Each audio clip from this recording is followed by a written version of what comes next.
Welcome back, everyone. Last week, I asked you to try and identify this strange pair of objects. Could you work out what these are? Well, we received a lot of guesses and a few people got it absolutely correct. Believe it or not, these are called sea potatoes. You can see why by their shape and size. They do look a bit like regular potatoes. They actually belong to a group of animals called echinoderms.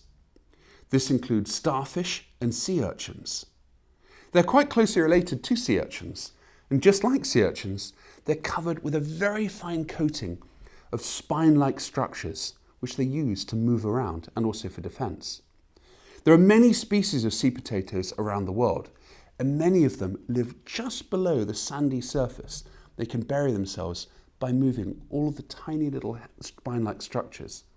When the sea potato dies, all those spines fall away, so all we're left is the skeleton-like structure that contains the animal's body.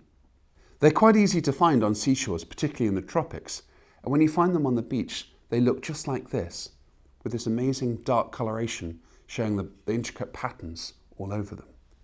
But if you put them in bleach, they turn pure white, just like this one. These were found on Lord Howe Island near Australia, but there are hundreds of species right the way around the world, in all different shapes and sizes. Did you guess the identity of these objects correctly as sea potatoes? Let's find out who won this week's prize. Thank you for taking part.